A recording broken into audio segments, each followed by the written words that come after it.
AIIMS Vijaypur के social media में आप सभी का स्वागत है। और आज एक नई कड़ी जुड़ी है, वो है स्वास्थ्य के बारे में, और ख़ास करके उसके लिए जो छोटे बच्चे पैदा होते हैं और उनमें ही जन्म से बीमारी लग जाती है। इसके लिए हम बात करेंगे आज डॉक्टर सरताज अहमद गुरु से। आप CTVS असिस्टेंट प्रोफेसर हैं एम्स में। डॉक्टर साहब, आपका स्वागत है।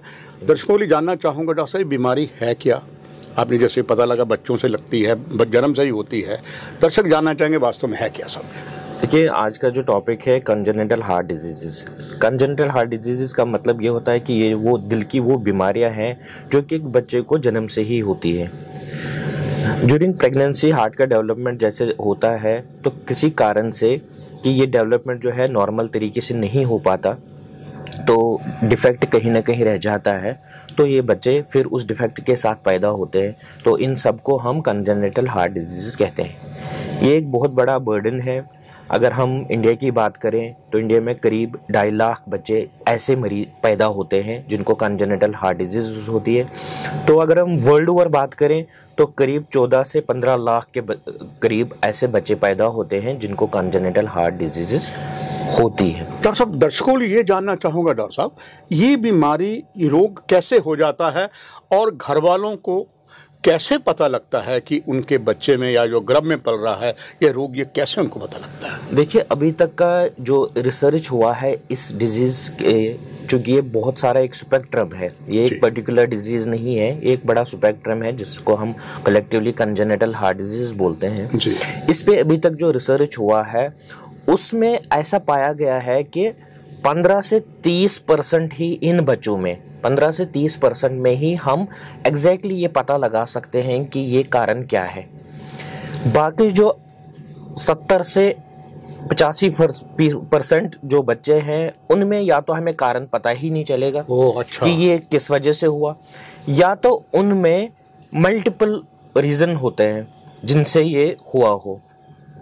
तो मेन रीज़न जो पाया जाता है, जैसे ड्यूरिंग प्रेगनेंसी अगर किसी किस्म का इन्फेक्शन हुआ हो, ख़ास तौर से मैं आपको बताऊं रुबेला जैसा एक इन्फेक्शन है जी। अगर मदर को किसी भी किस्म का फीवर हो जी, तो उस में ये चांसेस पाए जाते हैं।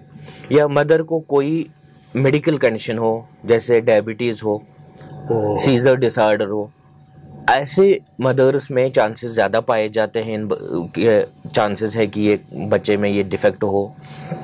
या मदर कोई पर्टिकुलर कोई दवाई ले रही हो किसी बीमारी का, तो उनमें हो सकता है। पोल्यूशन एक बड़ा कारण है, पाया जा रहा है आजकल, एयर पोल्यूशन है। या मदर वर्किंग हो किसी ऐसी जगह पे जहाँ रेडिएशन एक्सपोजर हो, जहाँ केमिकल एक्सपोजर हो, उनमें ये चांसेस ज़्यादा है। और ये तो हो गए एनवायरमेंटल काज जो इस डिजीज़ के हैं। तो काफ़ी सारे जेनेटिक काजेस भी हैं, बहुत सारे सिंड्रोम हैं, जैसे कि आमतौर पे डाउन सिंड्रोम एक सिंड्रोम है। जिन बच्चों में डाउन सिंड्रोम हो उनमें ये कंजेनिटल हार्ट डिजीज़ के चांसेस काफ़ी ज़्यादा है, पाया जाता है।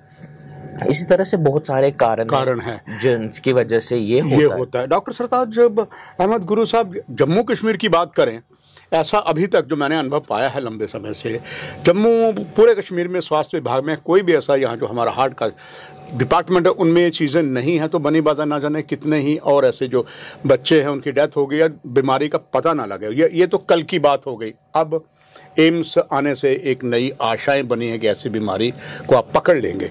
पर दरअसल इस बीमारी के लक्षण क्या हैं, आपके माध्यम से दर्शकों के लिए जानना चाहूँगा। देखिए, जो इस बीमारी के बच्चे पैदा होते हैं जी, तो मैं खासकर पेरेंट्स को ये मैसेज देना चाहूँगा कि उनके बच्चे जो है, अगर उनमें ये जो चीज़ें मैं बताने जा रहा हूँ उनमें कोई भी ये पाया जाए, ये इम्पोर्टेंट तो आपको डॉक्टर की सलाह ज़रूरी है।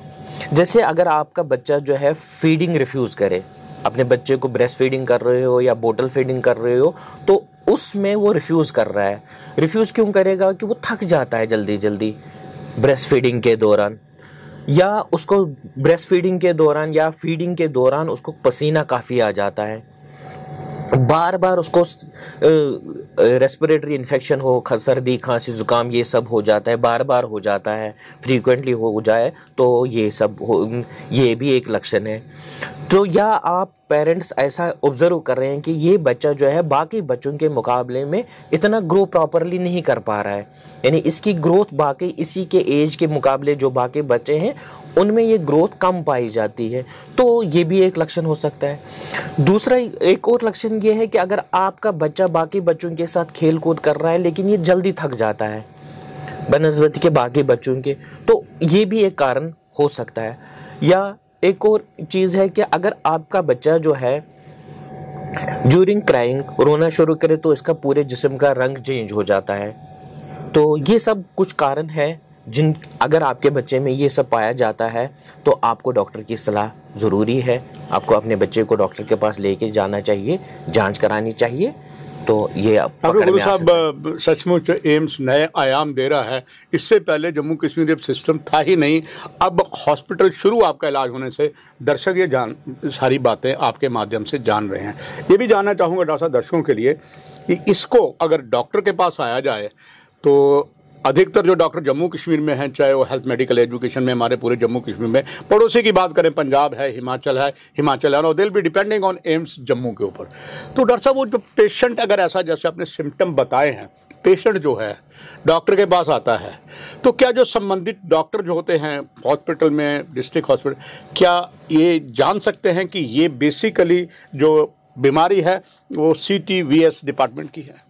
देखिए, जांच इस बीमारी का जांच तो पहले अगर हम जांच की बात करें तो हम ये जन्म से पहले भी डिटेक्ट कर सकते हैं। पर पहले डॉक्टर में सिस्टम नहीं था, अब तो सिस्टम है आपके पास? हाँ, हमारे पास ऐसा है कि ये तो हम फीटल इकोकार्डियोग्राफी, जो कि एक तरह का, आप मैं आम लोगों को इस तरह समझाऊं कि एक तरह का अल्ट्रासाउंड जिसको हम बोलते हैं, अगर आम लोगों की भाषा में मैं समझाऊं, एक तरह का अल्ट्रासाउंड होता है जो कि हमें बच्चे की पूरी दिल की डिटेल बता देता है।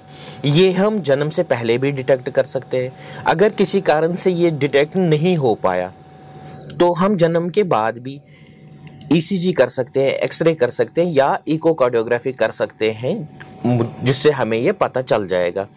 अगर हमें किसी भी कारण से मतलब पेरिफेरीज में, दूर दराज इलाकों में ये पता चल गया तो उनको ये रेफ़र करना चाहिए बड़े सेंटर्स में, जो हमारा एम्स शुरू होने वाला है जल्दी, यहाँ रेफ़र कर सकते हैं इस बच्चे को। या अगर उनमें किसी तरह से ये डायग्नोज नहीं हुआ मगर जो मैंने लक्षण आपको बताया इस बच्चे में ये लक्षण है मगर उनसे ये पिकअप नहीं हो पाया, तो वो डायरेक्टली बिना उससे डायग्नोज किए हमारे पास भेज सकते हैं। हमारे पास लेटेस्ट टेक्नोलॉजी है जो हम सब कुछ करके इस बच्चे का ये जांच करके आगे का जो भी करना होगा इलाज वो हम करेंगे। डॉक्टर साहब, जाती तौर पर I am very grateful doctor शक्ति गुप्ता जी कि एम्स शुरू होने से पहले अलग अलग विभाग के डॉक्टर सोशल मीडिया में देश विदेश की चीज़ें बता रहे हैं, और जब ये शुरू हो जाएगा तो नया इतिहास बच्चों को सुखद मिलेगा, उनके पेरेंट्स को। आखिर में दर्शकों ने इतनी बात जान ली आपसे, जो बड़ी अनुभव की बातें थी, आखिर में सभी के लिए आपका एक संदेश। देखिए, ये बीमारी जो है इसको हम किसी हद तक कम कर सकते हैं। कम करने के लिए जो मैंने आपको बताया कि इसके रीज़न क्या है, तो रीज़न जो मैंने आपको बताए थे उन रीज़न को अगर हम रिमूव करें, ट्राई टू मिनिमाइज देम, तो हम इस बीमारी को कम कर सकते हैं। तो मैं एक मैसेज दूंगा खासकर पेरेंट्स को, इन पर्टिकुलर मदर्स को मैं एक मैसेज देना चाहूँगा कि अगर उनको किसी भी किस्म का मेडिकल कंडीशन है, जैसे मैंने पहले भी कहा था, अगर उनको शुगर की बीमारी हो या सीजर डिसऑर्डर हो या किसी और किस्म की बीमारी हो, तो उनको अपने डॉक्टर से उस बीमारी के बारे में कंप्लीट डिस्कशन करना चाहिए, ताकि वो जो मेडिसिन ले रहे हैं उस बीमारी के लिए उसका असर बच्चे पे ना हो सकता है कोई दवाई ऐसी हो जिस पे बच्चे का असर ज़्यादा हो, तो वो दवाई चेंज भी की जा सकती है ताकि बच्चे का असर कम हो। एक और पॉइंट जो है मैं मैसेज देना चाहूँगा कि अगर मदर स्मोकिंग कर रही हैं या अल्कोहलिक है तो उनको ये सब चीज़ें ड्यूरिंग प्रेगनेंसी अवॉइड करनी चाहिए। और एक और बात है कि मल्टीविटामिन, खासकर फॉलिक एसिड और आयरन की टैबलेट जो है ड्यूरिंग प्रेगनेंसी से पहले और प्रेगनेंसी के दौरान लेना ज़रूरी है। उससे भी ये पाया गया है कि ये जो कंजेनिटल हार्ट डिजीज़ के इफ़ेक्ट बहुत कम हो जाता है। अगर हो सके तो एक प्लान प्रेगनेंसी हो, ताकि जो मदर है वो उन 9 महीने में उस एनवायरनमेंट में रहे जहाँ पे एक्सपोजर कम हो, जैसे रेडिएशन एक्सपोजर कम हो, पोल्यूशन एक्सपोजर कम हो, उसकी वजह से ये जो कॉन्जेनिटल हार्ट डिजीज का रिस्क है वो कम हो जाएगा। महत्वपूर्ण बातें डॉक्टर साहब आपने बताई। और दर्शकों, एम्स ने जो नई ये प्रथा शुरू की है कि पहले ही ऑलरेडी डॉक्टर्स वहाँ हॉस्पिटल में काम शुरू करने से पहले आपको अलग अलग विषयों की जानकारी दे रहे हैं। और जो डॉक्टर सरताज अहमद गुरु ने बताया इनके विभाग के बारे में, वो आपके बच्चों को एक नया जीवन देगा, क्योंकि हर तरीके की सुविधा जो इस बीमारी के लिए डॉक्टर साहब इनका विभाग करेगा। कार्यक्रम की यही समाप्ति है। धन्यवाद।